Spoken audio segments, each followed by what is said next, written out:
Genesis chapter 38. Now Judah took a wife for his firstborn, and her name was Tamar. But Judah's firstborn, was evil in the sight of the Lord, so the Lord took his life. Then Judah said to Onan, "Go into your brother's wife, and perform your duty as a brother-in-law to her, and raise up offspring for your brother."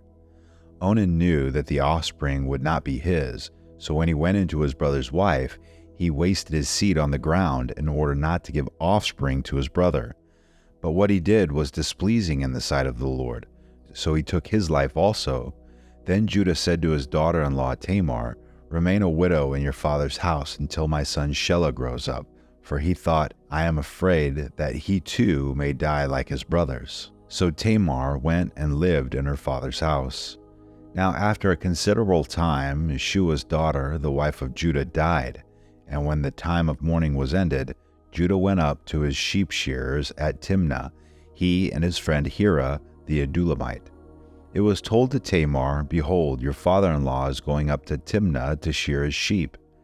So she removed her widow's garments and covered herself with a veil and wrapped herself, and sat in the gateway of Enaim, which is on the road to Timnah.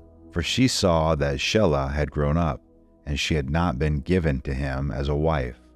When Judah saw her, he thought she was a harlot, for she had covered her face. So he turned aside to her by the road and said, "Here now, let me come in to you." For he did not know that she was his daughter-in-law. And she said, "What will you give me, that you may come in to me?" He said, "Therefore, I will send you a young goat from the flock." She said, moreover, "Will you give a pledge until you send it?" He said, "What pledge shall I give you?" And she said, "Your seal and your cord and your staff that is in your hand." So he gave them to her and went into her, and she conceived by him. Then she arose and departed and removed her veil and put on her widow's garments.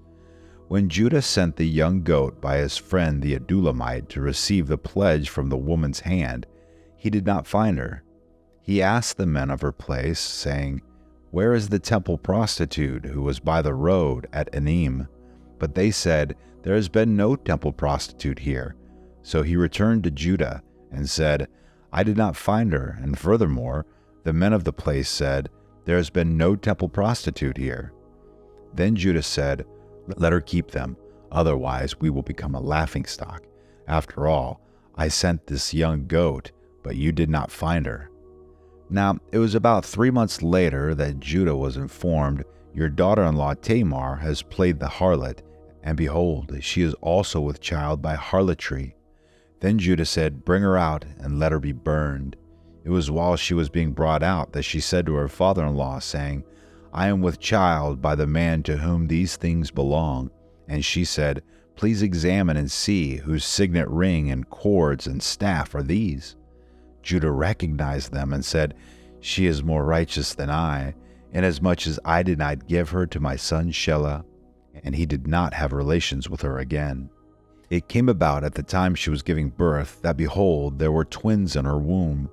Moreover, it took place while she was giving birth, one put out a hand, and the midwife took and tied a scarlet thread on his hand, saying, "This one came out first." But it came about, as he drew back his hand, that behold, his brother came out. Then she said, "What a breach you have made for yourself." So he was named Perez. Afterward his brother came out, who had the scarlet thread on his hand, and he was named Zerah. Genesis chapter 39. Now Joseph had been taken down to Egypt, and Potiphar, an Egyptian officer of Pharaoh, the captain of the bodyguard, bought him from the Ishmaelites who had taken him down there. The Lord was with Joseph, so he became a successful man, and he was in the house of his master, the Egyptian. Now his master saw that the Lord was with him, and how the Lord caused all that he did to prosper in his hand. So Joseph found favor in his sight, and became his personal servant, and he made him overseer over his house, and all that he owned he put in his charge. It came about that from the time he made him overseer in his house, and over all that he owned, the Lord blessed the Egyptian's house on account of Joseph. Thus the Lord's blessing was upon all that he owned, in the house and in the field. So he left everything he owned in Joseph's charge, and with him there he did not concern himself with anything except the food which he ate. Now Joseph was handsome in form and appearance. It came about that after these events that his master's wife looked with desire at Joseph, and she said, "Lie with me." But he refused and said to his master's wife, "Behold, with me here, my master does not concern himself with anything in the house, and he has put all that he owns in my charge. There's no one greater in this house than I, and he has withheld nothing from me except you, because you are his wife. How then could I do this great evil and sin against God?" As she spoke to Joseph day after day, he did not listen to her to lie beside her or be with her. Now it happened one day that he went into the house to do his work, and none of the men of the household was there inside. She caught him by his garment, saying, "Lie with me." And he left his garment in her hand and fled and went outside. When she saw that he had left his garment in her hand and had fled outside, she called to the men of her household and said to them, "See, he has brought in a Hebrew to us to make sport of us. He came in to me to lie with me, and I screamed. When he heard that I raised my voice and screamed, he left his garment beside me and fled and went outside." So she left his garment beside her until his master came home. Then she spoke to him with these words, "The Hebrew slave whom you brought to us came in to me to make sport of me, and as I raised my voice and screamed, he left his garment beside me and fled outside." Now when his master heard the words of his wife, which she had spoke to him, saying, "This is what your slave did to me," his anger burned. So Joseph's master took him and put him into the jail, the place where the king's prisoners were confined, and he was there in the jail. But the Lord was with Joseph and extended kindness to him, and gave him favor in the sight of the chief jailer. The chief jailer committed to Joseph's charge all the prisoners who were in the jail, so that whatever was done there, he was responsible for it. The chief jailer did not supervise anything under Joseph's charge, because the Lord was with him, and whatever he did, the Lord made to prosper. Genesis chapter 40. Then it came about after these things, the cupbearer and the baker for the king of Egypt offended their lord, the king of Egypt.